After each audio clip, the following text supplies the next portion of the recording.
ನಮಸ್ಕಾರ ವೀಕ್ಷಕರೇ, ಮನದ ಮಾತು ವಿಶೇಷ ಕಾರ್ಯಕ್ರಮಕ್ಕೆ ಸ್ವಾಗತ. ಇವತ್ತು ನಮ್ಮ ಜೊತೆಗೆ ಒಬ್ಬ ಶಿಲ್ಪಿ ಇದ್ದಾರೆ. ನೀವು ಸಾಮಾನ್ಯವಾಗಿ ಶಿಲ್ಪಿ ಅಂದ ತಕ್ಷಣನೇ ಒಬ್ಬ ಪುರುಷನನ್ನ ಗೆಸ್ ಮಾಡಬಹುದು, ಆದರೆ ಮಹಿಳಾ ಶಿಲ್ಪಿ ನಮ್ಮ ಜೊತೆಗೆ ಇದ್ದಾರೆ. ಇವರು ತುಂಬಾನೇ ಸಾಕಷ್ಟು ವರ್ಷಗಳಿಂದ ಶಿಲ್ಪ ಕಲೆಯಲ್ಲಿ ತಮ್ಮನ್ನು ತಾವು ಗುರುತಿಸಿಕೊಂಡವರು. ಇವರ ಹೆಸರು ಗಾಯತ್ರಿ ಎ ಶಿಲ್ಪಿ ಅಂತ. ಸಾಮಾನ್ಯವಾಗಿ ಇಂತಹ ಒಂದು ಫೀಲ್ಡನ್ನು ಚೂಸ್ ಮಾಡೋದು ತುಂಬಾನೇ ವಿರಳ. ಹಾಗಾದರೆ ಬನ್ನಿ ಗಾಯತ್ರಿ ಅವ್ರನ್ನೇ ಕೇಳೋಣ, ಶಿಲ್ಪಿ ಆಗೋದಕ್ಕೆ ಏನು ಕಾರಣ, ಯಾಕೆ ಅವರಿಗೆ ಈ ಫೀಲ್ಡಲ್ಲಿ ಇಂಟ್ರೆಸ್ಟ್ ಬಂತು ಅಂತ. Yes Gayatri, welcome to the show. ನಮಸ್ತೆ. ಎಸ್ ವೀಕ್ಷಕರೇ, ಗಾಯತ್ರಿ ಅವ್ರ ಬಗ್ಗೆ ಅವ್ರ ಜೊತೆಗೆ ಮಾತಾಡೋಣ, ಅವರ ಅಭಿಪ್ರಾಯವನ್ನು ತೆಗೆದುಕೊಳ್ಳೋಣ. ಆದರೆ ಅವ್ರು ಯಾವ ರೀತಿ ಶಿಲ್ಪ ಕಲೆನ ಮಾಡ್ಕೊಂಡು ಬರ್ತಾರೆ, ಯಾವ ರೀತಿ ಕೆತ್ತನೆ ಕೆಲಸ ಇರುತ್ತೆ, ಎಷ್ಟು ಕಷ್ಟ ಇರುತ್ತೆ, ಬನ್ನಿ ಒಂದು ವರದಿ ಇದೆ ನೋಡ್ಕೊಂಡು ಬರೋಣ.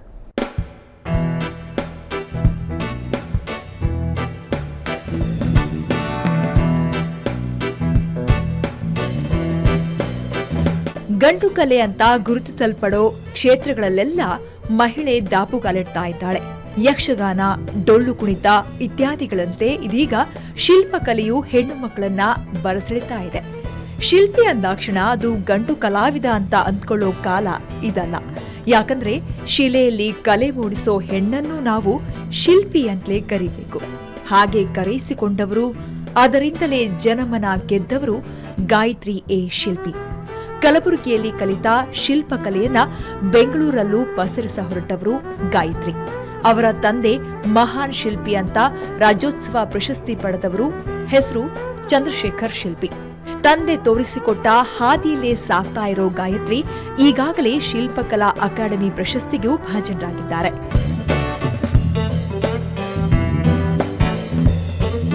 ಸಂಗೀತ ಪಾರಂಗತಿಯಾಗಿರೋ ಗಾಯತ್ರಿಗೆ ತಬಲಾ ಅಂದ್ರೆ ಅಚ್ಚುಮೆಚ್ಚು.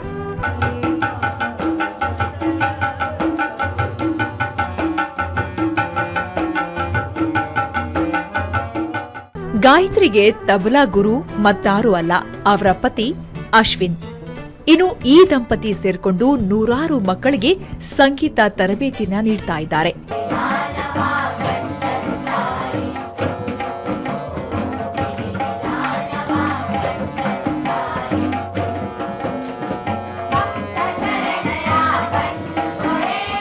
ಸಂಸಾರಕ್ಕೊಂದು ಅರ್ಥ ನೀಡಬಲ್ಲ ಹೆಣ್ಣುಮಗಳು ಕಲ್ಲಿಗೆ ಉಳಿಪೆಟ್ಟು ಕೊಟ್ಟು ಶಿಲ್ಪವನ್ನು ರಚಿಸಬಲ್ಲಳು ಅನ್ನೋದಕ್ಕೆ ಗಾಯತ್ರಿಯೇ ಸಾಕ್ಷಿ. ಗಾಯತ್ರಿ ಏನ್ ಮಾಡ್ಕೊಂಡಿದ್ರಿ, ನಿಮ್ಗೆ ಯಾವ ರೀತಿ ಶಿಲ್ಪಕಲೆಗಳಲ್ಲಿ ಅದನ್ನ ರಚಿಸುವಂತಹ ಒಂದು ನಿಟ್ಟಿನಲ್ಲಿ ಇಂಟ್ರೆಸ್ಟ್ ಬಂತು ಅಂತ? ನನಗೆ ನಮ್ಮ ತಂದೆ ಮೂಲತಃ ಶಿಲ್ಪ ಕಲಾವಿದರು, ಒಳ್ಳೆ ಕಲಾವಿದರು. ಹಾಗಾಗಿ ನಮ್ಮ ತಂದೆಯಿಂದ ನನಗೆ ಬಂದಂಥ ಈ ಶಿಲ್ಪಕಲೆ ನನಗೆ ಅವರು ತುಂಬ ಅಂದರೆ ನಮ್ಮ ತಾತನವರು ನಾಡೋಜ ಪ್ರಶಸ್ತಿ ಎಲ್ಲ ತಗೊಂಡವರು. ಅವರಿಂದ ನಮ್ಮ ತಂದೆ ತುಂಬ ಕಷ್ಟಪಟ್ಟು ರಾಜ್ಯೋತ್ಸವ ಪ್ರಶಸ್ತಿ ಎಲ್ಲ ಆಗಿದೆ. ನಂದೇನು ಅಂದರೆ ನಮ್ಮ ತಂದೆ ಕಲೆನ ನಾನು ಉಳಿಸ್ಬೇಕು, ಬೆಳೆಸಬೇಕು ಅಂತ ಒಂದು ಆಸೆ. ಅದಕ್ಕೋಸ್ಕರ ನಾನು ಶಿಲ್ಪಕಲೆನ ತುಂಬ ಇಷ್ಟಪಟ್ಟು ನಾನು ಮಾಡಿದೆ. ಸೊ ಎಷ್ಟು ಜನ ಮಕ್ಕಳು ನೀವು ಗಾಯತ್ರಿ? ನಾನು ಮತ್ತು ನಮ್ಮ ಅಣ್ಣ.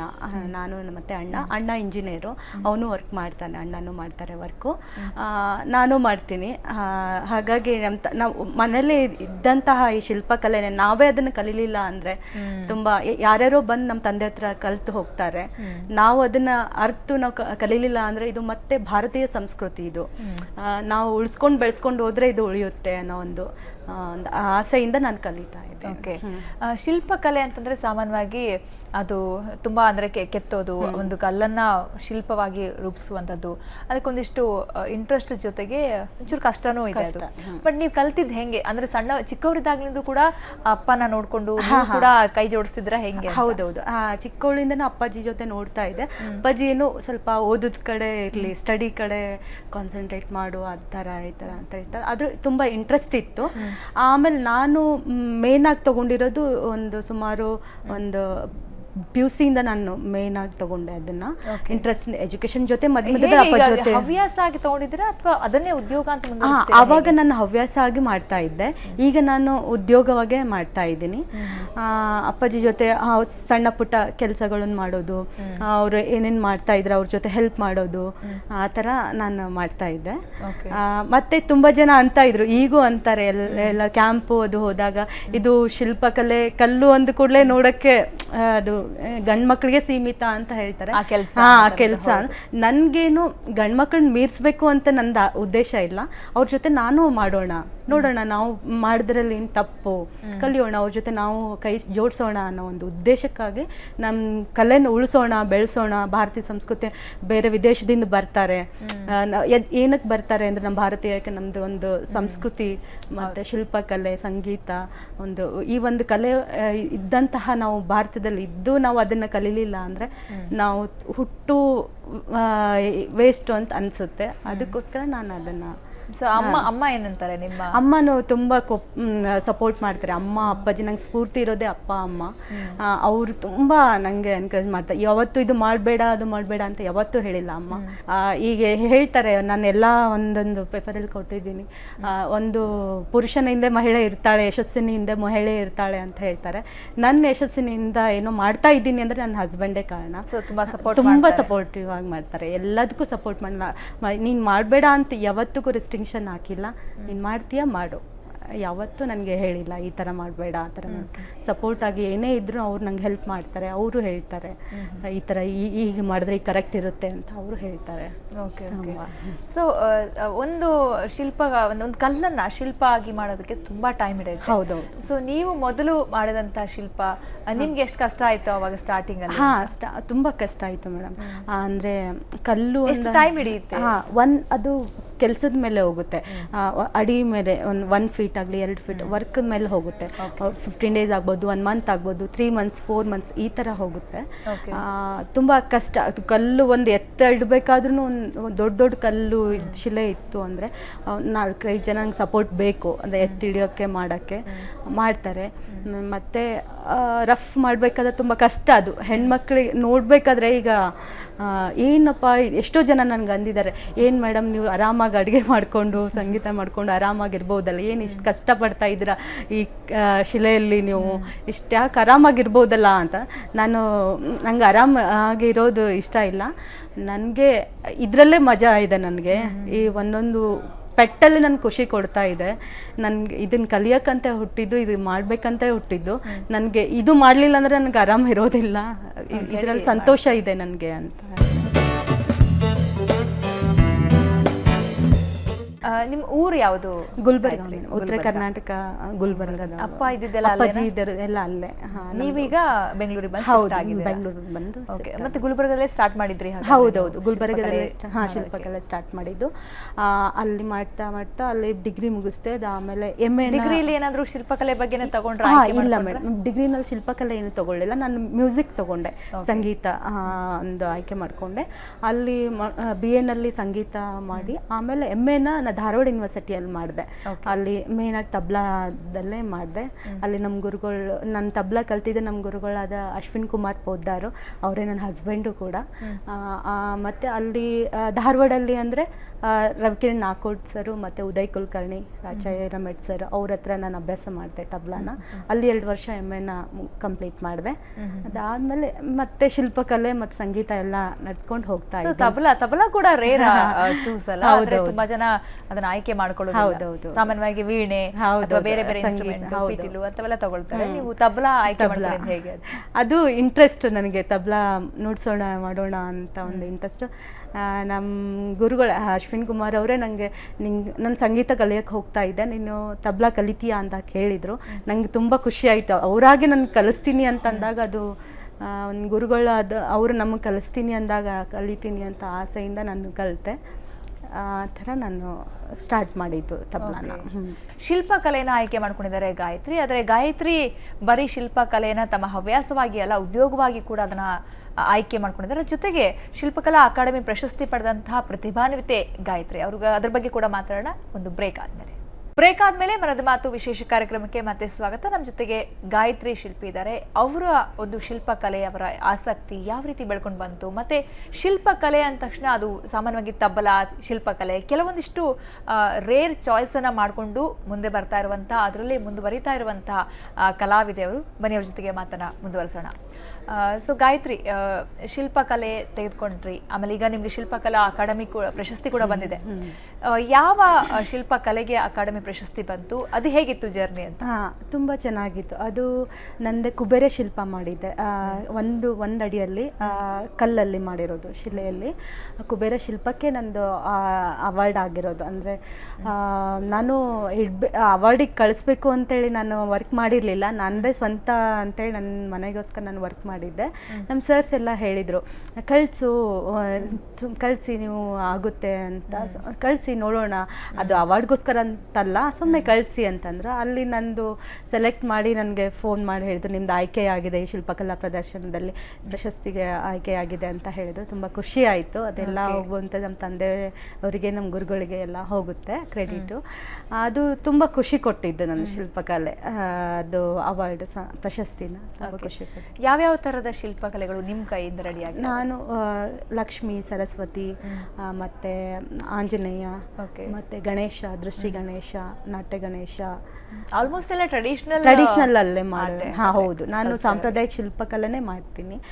ಮಾಡರ್ನ್ ಆರ್ಟಿಗೆ ನಾನು ಇಷ್ಟಪಡಲ್ಲ ಅಂತಲ್ಲ, ನಾನು ಸಂಪ್ರದಾಯನ ಬೆಳೆಸ್ಕೊಂಡು ಬಂದಿದ್ದೀನಿ, ಅದನ್ನೇ ಮಾಡ್ಲಿಕ್ಕೆ ಇಷ್ಟಪಡ್ತೀನಿ. ಯಾವ್ದು ಕಷ್ಟ? ಅದು ಈಸಿನಾ, ಇದು ಈಸಿನಾ? ಯಾವ್ದು ಕಷ್ಟ ಆಗ್ಬೋದು ಅಂತೀರ?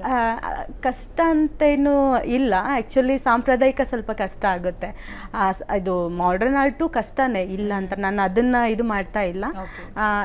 ಸಾಂಪ್ರದಾಯಿಕ ನನಗೆ ತುಂಬ ಇಷ್ಟವಾದಂಥದ್ದು ಕಲೆ. ಸೊ ಕಲ್ಲು, ಯಾವ ಥರ ಕಲ್ಲು ಯೂಸ್ ಮಾಡಿ, ಏನೇನು ಮೆಟೀರಿಯಲ್ ನೀವು ಯೂಸ್ ಮಾಡಿ? ನಾನು ಶಿಲ್ಪಕಲೆಯಲ್ಲಿ ಕಲ್ಲು, ಕಟ್ಟಿಗೆ ಮತ್ತು ಪಂಚಲೋಹದಲ್ಲೂ ಮಾಡ್ತೀನಿ. ಕಲ್ಲಲ್ಲಿ ಅಂದರೆ ಕೃಷ್ಣಶಿಲೆ ಬರುತ್ತೆ, ಮತ್ತು ಕೃಷ್ಣಶಿಲೆ, ದುರ್ಗಶಿಲೆ, ಮತ್ತು ಬಾಗಲಕೋಟೆ ಶಿಲೆ, ಆ ಥರದ ಕಲ್ಲೆಲ್ಲ ಮಾಡಿದ್ದೀನಿ. ಕಟ್ಟಿಗೆ ಅಂದರೆ ಶಿವಾನಿ ಕಟ್ಟಿಗೆ ಮತ್ತು ಸಾಗವಾನ್, ಟೀಕ್ ವುಡ್ ಅಂತ ಹೇಳ್ತೀವಲ್ಲ, ಅದರಲ್ಲೂ ಮಾಡಿದ್ದೀನಿ. ಮತ್ತು ಪಂಚಲೋಹ ಅಂತೇಳಿ ಮೆಟಲ್ ವರ್ಕ್, ಬ್ರಾಂಜ್, ಅದರಲ್ಲೂ ವರ್ಕ್. ತುಂಬ ಏನು ಡಿಫ್ರೆನ್ಸ್ ಇದೆ ಕಲ್ಲು ಮತ್ತು ಪಂಚಲೋಹದಲ್ಲಿ? ಪಂಚಲೋಹ ಬೇರೆ ಆಗಿಬಿಡುತ್ತೆ. ನಾವು ಫಸ್ಟ್ ಒಂದು ವ್ಯಾಕ್ಸನ್ನು, ಅಂದರೆ ಮೇಣ ಅಂತ ಹೇಳ್ತೀವಿ, ವ್ಯಾಕ್ಸನ್ನು ತೊಗೊಂಡು ಅದನ್ನು ಫಸ್ಟು ನಾನು ರೆಡಿ ಮಾಡ್ಕೊಳ್ಬೇಕು. ಒಂದು ಗಣೇಶ ಮಾಡ್ತಾಯಿದ್ವಿ, ವ್ಯಾಕ್ಸಲ್ಲಿ ರೆಡಿ ಮಾಡಿಕೊಂಡು ಅದನ್ನು ನಾವು POPಯಿಂದ ಹಾಕಿ ಅದನ್ನು ಬರ್ನ್ ಮಾಡಿ ವ್ಯಾಕ್ಸ್ ಎಲ್ಲ ಹೋಗುತ್ತೆ. ಅದಾದಮೇಲೆ ನಾವು ಮೆಟಲನ್ನು ಅದನ್ನು ಮೆಲ್ಟ್ ಮಾಡಿ ಅದ್ರ ಒಳಗಡೆ ಹಾಕ್ತೀವಿ. ನಾವೇನು ಮಾಡಿರ್ತೀವಿ, ಗಣೇಶ ಮಾಡಿದರೆ ಆ ಒಳಗಡೆ ಆ ಗಣೇಶನ ಮೆಲ್ಟ್ ಆಗಿ ಒಳಗಡೆ ಹೋದಾಗ ಅದು ಗಣೇಶ ಆಗಿ ಹೊರಗಡೆ ಬರುತ್ತೆ. ಆ ಥರ ಅದು ಸ್ವಲ್ಪ ಪ್ರೊಸೀಜರ್ ಚೇಂಜ್ ಆಗುತ್ತೆ. ಈಗ ಕಲ್ಲು ಮತ್ತು ಕಟ್ಟಿಗೆ ಅಂದರೆ ಒಂದೇ ಪ್ರೊಸೀಜರ್. ನಾವು ಒಂದು ಮರನೇ ಆಗಲಿ ಮತ್ತು ಶಿಲೆನಾಗಲಿ ತೊಗೊಂಡು ಕೆತ್ಕೊಂಡು ಹೋಗ್ತಾ ಇರ್ತೀವಿ. ಆದರೆ ಮೇಣದ್ದು ಅಂದರೆ ಹಾಗಿರಲ್ಲ, ವ್ಯಾಕ್ಸ್ ವರ್ಕ್ ಹಾಗಿರಲ್ಲ. ಅದನ್ನು ಮಾಡಿ ಪ್ರೊಸೀಜರ್, ಅದನ್ನು ಬರ್ನ್ ಮಾಡಿ ಆಮೇಲೆ ಮೆಲ್ಟ್ ಮಾಡಿ ಅದನ್ನು ಆ ಥರ ಹಾಕುವಂಥದ್ದು. ಸೊ ಮೆಟಲ್ದಾದ್ರೆ ಆ ಥರ ಮಾಡಿ. ಕಲ್ಲು ಹಾಗಾದ್ರೆ ಕಲ್ಲು ಕೆತ್ತನೆ ಮಾಡುವಾಗ ಕಣ್ಣಿಗೆಲ್ಲ ಹೌದು, ಕಣ್ಣಿಗೆ ಹೋಗುತ್ತೆ, ಕೈಗೆ ತಾಗಿಸ್ಕೊಳ್ತೀವಿ, ತುಂಬ ಆಗಿದೆ. ಅದು ಮಾಡ್ತೀನಿ, ಏನಿಲ್ಲ. ರಫ್ ಆಗುತ್ತೆ ಹೆಂಗೆ ಶಿಲ್ಪಕಲೆ? ಸ್ವಲ್ಪ ರಫ್ ಆಗುತ್ತೆ. ಎಕ್ಸಾಂಪಲ್ ಒಬ್ರು ಹೇಳಿದ್ರು, ಈ ನಾನು ಮಾಡ್ಬೇಕಾದ್ರೆ ತುಂಬ ಡಸ್ಟು ಅದು ಎಲ್ಲ ಪ್ಯಾಕ್ ಆಗಿ ಮಾಡಿ, ಏನು ಮೇಡಮ್ ಎಷ್ಟು ಡಸ್ಟಲ್ಲಿ ಮಾಡ್ತೀರಾ, ಆರಾಮಾಗಿರಿ ಅಂತಂದ್ರೆ, ನಾನು ನನ್ನ ಸೌಂದರ್ಯನ ಇದು ಮಾಡ್ತಾ ಇಲ್ಲ, ನನ್ನ ಜೀವನ ಸೌಂದರ್ಯನ ಹೆಚ್ಚಿಸ್ಕೊಳ್ತಾ ಇದ್ದೀನಿ ಅಂತ ಹೇಳಿದೆ. ನನ್ನ ಸೌಂದರ್ಯಕ್ಕಿಂತ ನನ್ನ ಜೀವನ ಸೌಂದರ್ಯನ ಹೆಚ್ಚಿಸ್ಕೊಳ್ತಾ ಇರಲಿ, ಅದು ಡಸ್ಟ್ ಇರಲಿ, ಏನಾದರೂ ಆಗಲಿ ಅಂತ ಹೇಳಿದೆ. ಬಟ್ ಈಗ ಶಿಲ್ಪಕಲೆ ಮಾಡೋದು ಮುಖ್ಯ ಅಲ್ಲ ಗಾಯತ್ರಿ, ಅದನ್ನ ಮಾರ್ಕೆಟಿಂಗ್ ಹೌದು. ತುಂಬಾ ಜನಕ್ಕೆ ನೀವು ಶಿಲ್ಪಕಲೆಯಲ್ಲಿ ಪರಿಣಿತರಿದ್ರಿ ಅಥವಾ ನೀವು ಈ ಥರ ಚೆನ್ನಾಗಿ ಮಾಡ್ತೀರಾ ಅಂತ ತುಂಬಾ ಜನ ಗೊತ್ತಿಲ್ಲ. ಹೆಂಗೆ ನೀವು ಮಾರ್ಕೆಟಿಂಗ್ ಶುರು ಮಾಡ್ಕೊಂಡ್ರಿ? ಮಾರ್ಕೆಟಿಂಗ್ ಅಂದರೆ ಈಗ ನನ್ನ ತಂದೆಯಿಂದ ಸ್ವಲ್ಪ ಮಾರ್ಕೆಟಿಂಗ್ ಆಯಿತು, ಅವ್ರ ಮೊದಲಿಂದನೂ ಹೆಸರು ಇದ್ದಂಥದ್ದು. ಹಾಗಾಗಿ ಅವರಿಂದ ನಾನು ಮಾಡ್ತಾ ಸ್ಟಾರ್ಟ್ ಮಾಡಿದೆ. ಆಮೇಲೆ ಇಲ್ಲಿ ಆದರೂ ನಂದು ಒಬ್ಬರಿಗೆ ಫ್ರೆಂಡ್ಸು, ನನ್ನ ಸಂಗೀತದಲ್ಲಿ ಬರ್ತಕ್ಕಂಥ ಸ್ಟೂಡೆಂಟ್ಸ್ ಆಗಲಿ, ಅವರೊಬ್ಬರಿಂದ ಒಬ್ಬರು ಮತ್ತು ಕಾಲು, ಆ ಥರ ಫೇಸ್ಬುಕ್ಕು, ಅದರಿಂದ ತುಂಬ ಯೂಸ್ ಆಗಿದೆ. ವರ್ಕ್ ನೋಡಿ ಇಷ್ಟಪಟ್ಟು ಬೇರೆ ಕಡೆ ಹೋದಾಗ ನನ್ನ ಹೆಸರು ಕೇಳಿ, ಇಲ್ಲ ಇವ್ರು ಚೆನ್ನಾಗಿ ಮಾಡ್ತಾರೆ ಅಂತ ಬಂದವರು ಇದ್ದಾರೆ. ಆ ಥರ. ಮತ್ತು ನಾನು ಇದರಲ್ಲಿ PUCನಲ್ಲಿದ್ದಾಗ ನಾನು ಒಂದು ಚಿಕ್ಕದೊಂದು POPನಲ್ಲಿ ಗೌರಿ ವಿಗ್ರಹ ಮಾಡಿದ್ದೆ. ಅದು ಸ್ಕಾಟ್ಲೆಂಡಿಂದ ಬಂದಿದ್ದರು ನಮ್ಮ ಮನೇಲಿ ವಿಸಿಟ್ ಅಂತ, ತಂದೆ ವರ್ಕ್ ನೋಡೋಕ್ಕೆ. ಅವ್ರು ತುಂಬ ಇಷ್ಟಪಟ್ಟು ಅದನ್ನು ತಗೊಂಡು ಹೋದ್ರು ಸ್ಕಾಟ್ಲೆಂಡಿಂದ. ನಿಮ್ಮ ಜೊತೆ ಮತ್ತಷ್ಟು ಮಾತಾಡ್ತೀನಿ. ಸೊ ವೀಕ್ಷಕರೇ, ಗಾಯತ್ರಿ ಅವ್ರ ಜೊತೆ ಮಾತಾಡ್ತಾ ಇದ್ವಿ. ಅವರು ಶಿಲ್ಪಕಲೆಯಲ್ಲಿ ತಮ್ಮನ್ನ ತಾವು ತೊಡಗಿಸ್ಕೊಂಡವರು. ಮತ್ತಷ್ಟು ಮಾತಾಡೋಣ, ಆದರೆ ಅದಕ್ಕೂ ಮುಂಚೆ ಮನದ ಮಾತಲ್ಲಿ ಮತ್ತೊಂದು ಬ್ರೇಕ್ ಆದ್ಮೇಲೆ ಮತ್ತೆ ಮನದ ಮಾತು ವಿಶೇಷ ಕಾರ್ಯಕ್ರಮಕ್ಕೆ ಸ್ವಾಗತ. ನಮ್ಮ ಜೊತೆಗೆ ಶಿಲ್ಪಕಲೆಯಲ್ಲಿ ತನ್ನನ್ನು ತಾನು ತೊಡಗಿಸಿಕೊಂಡಂತಹ ಗಾಯತ್ರಿ ಇದ್ದಾರೆ. ಬನ್ನಿ ಅವ್ರ ಜೊತೆ ಮಾತನ್ನ ಮುಂದುವರಿಸೋಣ. ನೀವು ಅದ್ರ ಜೊತೆಗೆ ತಬಲಾ ಕೂಡ ಮಾಡ್ತೀನಿ ಅಂತ ಹೇಳಿದ್ರೆ, ತಬಲಾ ಪ್ರಾಕ್ಟೀಸ್ ಮಾಡಕ್ ಶುರು ಮಾಡಿದ್ಮೇಲೆ ತಬಲಾ ಪ್ರಾಕ್ಟೀಸಿಗೆ ಎಲ್ಲಾದ್ರೂ ಕೊಟ್ಟಿದ್ದೀರಾ ಪ್ರದರ್ಶನಗಳು? ಕೊಟ್ಟಿದ್ದೀನಿ ಮೇಡಮ್, ಕೊಟ್ಟಿದ್ದೀನಿ. ಮತ್ತು ನಾನು ತುಂಬ ಸೊಂಡೂರಿನಲ್ಲಿ ಸೋಲೋ ಪರ್ಫಾರ್ಮೆನ್ಸ್ ಕೊಟ್ಟೆ, ಮತ್ತು ಬ್ಯಾಂಗ್ಳೂರಲ್ಲಿ ಕೊಟ್ಟಿದ್ದೀನಿ, ಮತ್ತು ನಾನು ಧಾರವಾಡಲ್ಲಿ ಇದ್ದಾಗನೂ ಪ್ರೋಗ್ರಾಮ್ ಕೊಟ್ಟಿದ್ದೀನಿ. ಗುಲ್ಬರ್ಗದಲ್ಲಿ ಸೋಲೋ ನಮ್ಮ ಸರ್ ಅಶ್ವಿನ್ ಸರ್ ಜೊತೆನೇ ಕೊಟ್ಟಿದ್ದೀನಿ. ಅವ್ರ ಜೊತೆ ಗ್ರೂಪ್ಸ್ ಅಲ್ಲಿ ನುಡಿಸುವಂಥದ್ದು ಕಾರ್ಯಕ್ರಮ ಕೊಟ್ಟಿದ್ದೀನಿ. ತುಂಬಾ ತುಂಬಾ. ಸೊ ಸಾಮಾನ್ಯವಾಗಿ ತಬಲಾ ಮತ್ತೆ ಈ ಶಿಲ್ಪಕಲೆ ನಿಮ್ಮ ಫ್ರೆಂಡ್ ಸರ್ಕಲ್ ಏನ್ ಹೇಳ್ತಾರೆ? ಏನು ಗಾಯತ್ರಿ ಈ ತರ ಡಿಫ್ರೆಂಟ್ ಆಗಿರೋದೇ ಮಾಡಕ್ ಹೋಗ್ತಾಳೆ ಅಂತ ಹೇಳ್ತಾರ? ತುಂಬಾ ಹೇಳ್ತಾರೆ. ನನ್ನ ಫ್ರೆಂಡ್ಸ್ ಎಲ್ಲರೂ ತುಂಬಾ ಖುಷಿ ಇದ್ದಾರೆ ನನ್ನ ವಿಷಯದಲ್ಲಿ. ನೀನು ಯಾವತ್ತು ಅದೇ ತಬಲಾ ಅವಾಗ ಒಂದಿಷ್ಟು ಫ್ರೆಂಡ್ಸ್ ಹೇಳ್ತಿದ್ರು, ಏನು ಸಂಗೀತ ಅನ್ಕೊಳ್ತಿದ್ಯಾ ಅಂತ ಇದ್ರು. ನಾವು ಕಾಲೇಜ್ ಡೇಸಲ್ಲಿ ತುಂಬ ಅವ್ರ ಜೊತೆ ಸ್ಪೆಂಡ್ ಮಾಡ್ತಿರ್ಲಿಲ್ಲ. ನನ್ನ ಸಂಗೀತ ಶಿಲ್ಪಕಲೆ ಅಂತೇಳಿ ಅಷ್ಟು ಭಾಳ ಮಾಡ್ತೀವಿ. ಅವ್ರ ಜೊತೆ ಹೋಗೋದು ಕಡಿಮೆ ಇತ್ತು ಅವಾಗ. ಅಂತಿದ್ರು, ನೀನು ಯಾವತ್ತೂ ಬರೀ ತಬಲಾ ನೋಡ್ಸ್ಕೊಂಡು ಕೊಡ್ತೀಯಾ ಅಂತ ಇದ್ರು. ಈಗ ಅವರೇ ಹೇಳ್ತಾರೆ, ಖುಷಿ ಇದೆ ನನ್ನ ಫ್ರೆಂಡ್ ಅಂತ ಹೇಳಕ್ಕೆ ಹೆಮ್ಮೆ ಇದೆ. ನೀನು ತಬಲಾದಲ್ಲಿ ಈಗ ನನ್ನ ಮಗನಿಗೂ ನಾನು ತಬಲಾಗೆ ಹಾಕಬೇಕು, ನನ್ನ ಮಗಳು ಸಂಗೀತ ಕಲಿಸ್ಬೇಕು ಅಂತ ಅವರು ಹೆಮ್ಮೆಯಿಂದ ನನ್ನ ಫ್ರೆಂಡ್ಸ್ ಕ್ಲೋಸ್ ಫ್ರೆಂಡ್ಸ್ ಎಲ್ಲ ಹೇಳ್ತಾ ಇರ್ತಾರೆ. ಸೊ ನೀವೆಲ್ಲಾದ್ರೂ ಈಗ ಶಿಬಿರಗಳು ಇರ್ತವೆ ಅಲ್ಲಿ ಇಲ್ಲಿ ಅಂತ ಹೇಳಿ ಏನಾದ್ರು ಬೇರೆ ಬೇರೆ ಪ್ರದರ್ಶನಕ್ಕೆ ನಿಮ್ಗೆ ಅವಕಾಶ ಇರುತ್ತೆ, ಒಂದು ವೇದಿಕೆ ಇರುತ್ತೆ, ಅಂತ ಕಡೆ ಪಾರ್ಟಿಸಿಪೇಟ್ ಮಾಡೋದಕ್ಕೆ ಆಸಕ್ತಿ ಇದೆ? ನೀವು ಹೋಗ್ತಿರ್ತೀರಾ ಹೇಗೆ? ಹೋಗ್ತಾ ಇರ್ತೀನಿ. ಸೊ ನಿಮ್ಗೆ ಅದು ಯಾವ ರೀತಿ ಹೆಲ್ಪ್ಫುಲ್ ಆಗುತ್ತೆ? ತುಂಬಾ ಹೆಲ್ಪ್. ನಮ್ಮ ವರ್ಕನ್ನ ಅಲ್ಲಿ ಒಳ್ಳೊಳ್ಳೆ ಕಲಾವಿದರು ಬಂದಿರ್ತಾರೆ, ಅಲ್ಲಿ ನೋಡಿದಾಗ ಚೆನ್ನಾಗಿದೆ ವರ್ಕು ಅಂತ ಹೇಳ್ತಾರಲ್ವಾ, ಅದು ನಮಗೆ ತುಂಬಾ ಖುಷಿ ಕೊಡುವಂಥದ್ದು. ಒಳ್ಳೆ ಕಲಾವಿದರು ಅದನ್ನ ಎಕ್ಸೆಪ್ಟ್ ಮಾಡ್ಕೋಬೇಕು, ಇದು ಒಂದು ಒಳ್ಳೆ ಕಲೆ ಇದೆ ಅಂತ. ಅದು ನನಗೆ ತುಂಬ ಖುಷಿ ಕೊಡುವಂಥದ್ದು. ತುಂಬ ಹೋಗಿದ್ದೀನಿ, ಒಂದು ಅಕಾಡೆಮಿ ಕ್ಯಾಂಪಲ್ಲೂ ಪ್ರದರ್ಶನಕ್ಕೆ ಇಟ್ಟಿದ್ದೆ ಮೊದಲು 2 ಸರಿ. ಮತ್ತು ಇಟ್ಟಿದ್ದೀನಿ. ನಮ್ಮದು ಕೆನರಾ ಬ್ಯಾಂಕಲ್ಲಿ ಪ್ರದರ್ಶನ ಇರುತ್ತೆ, ಜನಪದ ಲೋಕ ಅಂತೇಳಿ ಚನ್ನಪಟ್ಟಣ, ಅಲ್ಲೂ ಇತ್ತು ನಮ್ಮದು ಪ್ರದರ್ಶನ. ತುಂಬ ಕಾಂಟ್ಯಾಕ್ಟ್ಸ್ ಬೆಳೆಯುತ್ತೆ, ಜನ ಬರ್ತಾ ಇರ್ತಾರೆ, ನೋಡ್ತಾರೆ ನಮ್ಮ ಕಲೆನ ನೋಡಿ. ಅದು ಸ್ಪೆಷಲ್ ಮಹಿಳೆ ಅಂದಾಗ ಸ್ವಲ್ಪ ಜಾಸ್ತಿ ಜನ ಬಂದು ನೋಡೋದು, ಮಾಡ್ತಾ ಇದ್ದಾರೆ ಅಂತ, ಅದೊಂದು ನಮಗೆ ಹೆಚ್ಚಿನ ಒಂದು ಇದು ಕೊಡುತ್ತೆ. ಸೊ ಈಗ ಆಧ್ಯಾತ್ಮಿಕ ಮೂರ್ತಿಗಳು ಅಥವಾ ದೇವರ ಮೂರ್ತಿಗಳನ್ನ ಹೊರತಾಗಿ ಬೇರೆ ಯಾವುದು ಅಂದ್ರೆ ಟ್ರೆಡಿಷನಲ್ ಲುಕ್ ಅಲ್ಲೇ ಯಾವ್ದನ್ನ ಬೇರೆ ಕೆತ್ತನೆ ಮಾಡ್ತೀರಾ ಹೆಚ್ಚಾಗಿ ಅಂತ? ಅದೇ ಎಲ್ಲ ತರ ಟ್ರೆಡಿಷನಲ್ ವ್ಯಕ್ತಿಗಳದ್ದೇನಾದ್ರೂ? ವ್ಯಕ್ತಿದು ಇನ್ನೂ ಮಾಡಿಲ್ಲ. ಇದ್ರಲ್ಲಿ ಬರುತ್ತಾ ಅದು? ಬರುತ್ತೆ ಅದ್ರಲ್ಲಿ ಮಾಡ್ಬೋದು. ಓಕೆ. ಈಗ ನೀವು ಶಿಲ್ಪಕಲೆ ಕಲಿಬೇಕು ಅಥವಾ ನಾವು ಕೆತ್ತನೆ ಕೆಲಸ ಮಾಡಬೇಕು ಅಂತ ಇಂಟ್ರೆಸ್ಟ್ ಇರೋರಿಗೆ ಹೇಳ್ಕೊಳಕ್ಕೆ? ಹೇಳ್ಕೊಡ್ತೀನಿ. ಅಂದರೆ ನಾನು ಈಗ ತುಂಬ ಜನ ಕೇಳ್ತಿದ್ದಾರೆ ಕಲಿಯೋಕ್ಕೆ, ಒಬ್ರು ಬರ್ತಾ ಇದ್ದಾರೆ, ನಾನು ಹೇಳ್ಕೊಡ್ತಾ ಇದ್ದೀನಿ. ಸ್ವಲ್ಪ ನಾನೇ ಇದರಲ್ಲಿ ತುಂಬ ಬ್ಯುಸಿ ಇರೋದ್ರಿಂದ ಹೇಳ್ಕೊಡೋಕ್ಕೆ ಸ್ವಲ್ಪ, ಆದರೆ ಮುಂದಿನ ಇದರಲ್ಲಿ ನಂದು ಇದೆ, ನನ್ನದೇ ಆದ ಒಂದು ಗುರುಕುಲನ ಮಾಡಿಕೊಂಡು ಒಂದು ಗ್ಯಾಲರಿನ ಮಾಡಿಕೊಂಡು ಸುಮಾರು ಜನಕ್ಕೆ ಹೇಳ್ಕೊಡೋಣ, ನನಗೆ ಎಷ್ಟು ಬರುತ್ತೆ ಅದನ್ನು ಹೇಳೋಣ ಅಂತ ಒಂದು ಇದೆ ನನಗೆ. ಬಟ್ ಯೂಶಲಿ ಇಲ್ಲಿ ಸ್ವಲ್ಪ ಯಾವ ರೀತಿ ಅದನ್ನ ಕಲ್ತ್ರೆ ಫ್ಯೂಚರ್ ಇದೆ ಅಂತ ಯೋಚನೆ ಮಾಡೋದು ಜಾಸ್ತಿ. ಯಾವುದೇ ಒಂದು ಕಲೆನ ಕಲ್ತ್ರೆ ಅದಕ್ಕೆ ನಾವು ಎಷ್ಟರ ಮಟ್ಟಿಗೆ ಡೆಡಿಕೇಟಿವ್ ಆಗಿ ವರ್ಕ್ ಮಾಡಿದ್ರೆ ನಮಗದ್ರ ಪ್ರತಿಫಲ ಎಷ್ಟು ಸಿಕ್ಕತ್ತೆ ಅನ್ನೋದು ಕೂಡ ಇಂಪಾರ್ಟೆಂಟ್. ಕೆಲವರು ಪ್ಯಾಷನೇಟ್ ಆಗಿ ಕಲಿತಾರೆ, ಬಟ್ ನಿಮ್ ತರ ಉದ್ಯೋಗ ಅಂತ ತೆಗೆದುಕೊಳ್ಳೋದಾದ್ರೆ ಯೋಚನೆ ಮಾಡ್ತಾರೆ. ಸೊ ಯಾವ ರೀತಿ ಇದಕ್ಕೆ ತುಂಬಾ ಮಾನ್ಯತೆ ಇದೆ ಅಂತ? ಅಂದರೆ ನಾವು ಮಾಡ್ಬೋದು ಮೇಡಮ್. ಅದೇ ನಾವು ವರ್ಕ್ ಮೇನ್ ಆಗಿ ನಾವು ಶ್ರದ್ಧೆ ಭಕ್ತಿಯಿಂದ ನಾವು ಕೆಲಸ ಮಾಡಿದ್ರೆ ಅದು ಬಂದೇ ಬರುತ್ತೆ. ಎಲ್ಲೇ ಇದ್ರೂ ನಮಗೆ ಮಾರ್ಕೆಟಿಂಗ್ ಈ ತರ ಕೆಲಸ ಮಾಡ್ತೀವಿ ಅನ್ನೋದನ್ನ ಬೇರೆಯವ್ರಿಗೆ ಮಾಡಬೇಕು. ಅದೇ ನಾವು ಒಬ್ಬರಿಂದ ಒಬ್ಬರು ಮಾತಾಡೋದು, ಆರ್ಟಿಸ್ಟ್ ಬೆಳೀತಾ ಹೋಗೋದು. ಈಗ ನಮಗೆ ನಮ್ಮ ಸುತ್ತಮುತ್ತಲು ಎಷ್ಟು ಜನ ಆರ್ಟಿಸ್ಟ್ಗಳಿದ್ರೆ ಅವ್ರಿಗೆ ಆಗ್ಲಾರ್ದು ನನಗೆ ಕಾಲ್ ಮಾಡಿ ಕೇಳ್ತಾರೆ, ನೀವು ಮಾಡ್ತೀರಾ? ಅವರು ಬ್ಯುಸಿ ಇದ್ದಾಗ ನನಗೆ ಬಂದಾಗ ನಾನು ಅವ್ರನ್ನ ಕೇಳ್ತೀನಿ. ಹಾಗೆ ಬೆಳೀತಾ ಹೋಗುತ್ತೆ, ಮಾಡ್ತಾ ಹೌದೌದು ಕಾಂಟ್ಯಾಕ್ಟ್ ಮಾಡಿ ಬೆಳೀತಾ ಹೋಗುತ್ತೆ. ಸೊ ನಿಮ್ಗೆ ತುಂಬಾ ಇಷ್ಟದ ಶಿಲ್ಪಿ ಅಥವಾ ಯಾರು ತುಂಬಾ ನಿಮ್ಗೆ ಇನ್ಸ್ಪಿರೇಷನ್ ಅವ್ರು ಕಂಡ್ರೆ ಅನ್ನೋ ತರ? ನನಗೆ ನನ್ನ ತಂದೆಯವರೇ, ನನ್ನ ಚಂದ್ರಶೇಖರ್ ಶಿಲ್ಪಿ ಅವರೇ ನನಗೆ ಎಲ್ಲ ಸ್ಫೂರ್ತಿ. ನನಗೆ ಅವರಿಂದ ಮತ್ತೆ ಯಾರೂ ಇಲ್ಲ ಅಂತ ಹೇಳಲಿಕ್ಕೆ ಇಷ್ಟಪಡ್ತೀನಿ.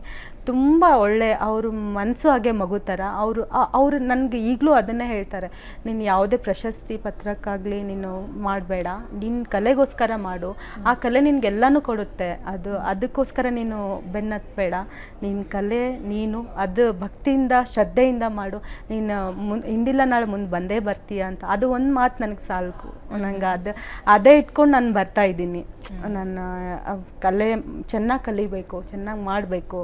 ಇನ್ನು ನಂದು ಒಂದು ಏನು ಅಂದರೆ ನಮ್ಮ ಭಾರತೀಯ ಸಂಸ್ಕೃತಿ ಒಂದೊಂದ್ಸಲ ಎಲ್ಲೋ ಬೆಳ್ಳೂರು ಹಳೆಬೀಡು ಎಲ್ಲೋ ಹೋಗಿರ್ತೀವಿ, ಹಾಳಾಗಿರೋದು ನೋಡಿ ತುಂಬ ಬೇಜಾರಾಗುತ್ತೆ. ಆವಾಗೆಲ್ಲ ತುಂಬ ಆವಾಗಿನ ಜನರಲ್ಲಿ ಆವಾಗ ಏನೂ ಮಷಿನ್ ಇರಲಿಲ್ಲ, ಏನೂ ಇರಲಿಲ್ಲ, ಆ ಥರ ವರ್ಕ್ ಮಾಡಿದ್ದಾರೆ. ಈಗ ನಮಗೆಲ್ಲ ಫೆಸಿಲಿಟಿ ಇದೆ. ನಮಗೆ ಒಂದು ಕಲ್ಲನ್ನು ಎತ್ತಿಡಬೇಕಾದ್ರೂ ಕ್ರೇನ್ ಇರದೆ ಅದು ಬಂದು ಸಪೋರ್ಟ್ ಮಾಡ್ತಾರೆ, ಎತ್ತಿಡ್ಬೋದು. ಆವಾಗಿನ ಕಾಲದಲ್ಲಿ ಎಷ್ಟು ಚೆನ್ನಾಗಿ ದೊಡ್ಡ ದೊಡ್ಡ ದೇವಾಲಯ ಮಾಡಿದ್ದಾರೆ. ಈಗ ನಾವು ಅಷ್ಟೆಲ್ಲ ಫೆಸಿಲಿಟಿ ಇದ್ದು ನಾವು ಅದನ್ನು ನಾವು ಯೂಸ್ ಮಾಡ್ಕೊಳ್ತಿಲ್ಲ ಅಂತ ಒಂದೊಂದ್ಸಲ ಬೇಜಾರಾಗೂ ಆಗುತ್ತೆ. ಎಲ್ಲರೂ ಕಲೀಲಿ, ಯಾರು ಹೆಣ್ಮಕ್ಳು ಗಂಡ್ಮಕ್ಳು ಅಂತ ಬೇಡ, ಶಿಲ್ಪಕಲೆ ಎಲ್ಲರೂ ಮಾಡಲಿ, ಎಲ್ಲರೂ ಕಲೀಲಿ ಈಗ ಅಂತ ನಂದು ಒಂದು ಇದು. ಸೊ ಇಂಥ ಒಂದು ಮೂರ್ತಿನ ನಾನು ಕೆತ್ತಬೇಕು ಅಥವಾ ಈ ಥರ ವಿಭಿನ್ನವಾಗಿರುವಂಥ ಒಂದು ಶಿಲ್ಪಕಲೆನ ನಾನು ಈ ಥರ ಮಾಡಬೇಕು, ನಿರ್ಮಾಣ ಮಾಡಬೇಕು ಅಂತ ಏನಾದರೂ ಆಸೆ ಇದೆ ನಿಮಗೆ? ಹಾಂ ಇದೆ ಮೇಡಮ್. ತುಂಬ ಕಷ್ಟ ಯಾವುದು ನಟರಾಜ ಆ ಥರದ್ದೇನೋ ಕಷ್ಟನ ಯಾವ್ದು ಕಷ್ಟ ನಿಮಗೆ? ಹಾಂ ಕಷ್ಟ ಅಂದರೆ ಇದೆ, ನಮ್ಮ ಡಿಫ್ರೆಂಟ್ ಇದರಲ್ಲಿ ಹೋದಾಗ ಕಷ್ಟ ಅಂತ ಬರುತ್ತೆ. ಆದಷ್ಟು ದೊಡ್ಡ ಸೈಜ್ ಕಷ್ಟ ಅನ್ನೋಕ್ಕಿಂತ ಅದನ್ನ ಚಾಲೆಂಜಿಂಗ್ ಆಗಿ ತೊಗೊಂಡು ಮಾಡ್ಬೋದು, ಚಾಲೆಂಜಿಂಗ್ ಆಗಿ ತೊಗೊಂಡು ಮಾಡ್ಬೋದು. ಮತ್ತು ತುಂಬ ದೊಡ್ಡದು ಒಂದು 10 ಫೀಟು 15 ಫೀಟು ಆ ಥರದ್ದು ಮಾಡಬೇಕಾದ್ರೆ ಸ್ವಲ್ಪ ಸಪೋರ್ಟಿಗೆ ನಮಗೂ ಬೇಕಾಗುತ್ತೆ. ಸಪೋರ್ಟಿಗಾಗಿ ಮಾಡ್ಬೋದು, ಚಾಲೆಂಜಿಂಗ್ ಆಗಿ ಮಾಡ್ಬೋದು. ನನಗೆ ಅದೇ ಥರದ್ದು ಇಷ್ಟ. ನಾನು ಯಾದಗಿರಿಯಲ್ಲಿ ಒಂದು ಕ್ಯಾಂಪ್ ಮಾಡಿದೆ. ಆ ಕ್ಯಾಂಪಲ್ಲಿ ಅಕಾಡೆಮಿಯಿಂದನೇ ಕ್ಯಾಂಪ್ಗೆ ಹಾಕಿದ್ದು ನನಗೆ. ಎಲ್ಲ ಸೆಲೆಕ್ಟ್ ಮಾಡಿ 15 ಜನ ಆರ್ಟಿಸ್ಟ್ಗಳಿದ್ವಿ. ಅದರಲ್ಲಿ ಎಲ್ಲ ಒಂದೊಂದು ಪೋರ್ಟ್ರೇಟ್ ವರ್ಕ್ ಥರ ಆಯಿತು, ಬರೀ ಮುಖ ಮತ್ತು ದೇಹ ಭಾಗ ತನ ಆಯಿತು. ನಾನು ಚಾಲೆಂಜಿಂಗ್ ಆಗಿ ಬುದ್ಧನ ವಿಗ್ರಹ ತಗೊಂಡೆ, ಫುಲ್ ಕೂತಿರೋದು. ಆ ಥರ ಅಲ್ಲಿ ಎಲ್ಲರಿಗಿಂತಲೂ ನಂದೇ ಚಾಲೆಂಜಿಂಗ್ ಆಗಿತ್ತು. ಅದು ಟೈಮ್ ಇದ್ದಿದ್ದು 15 ದಿನದಲ್ಲಿ ಡೇ ಮತ್ತು ನೈಟ್ ಕೂತು ವರ್ಕ್ ಮಾಡಿದ್ವಿ.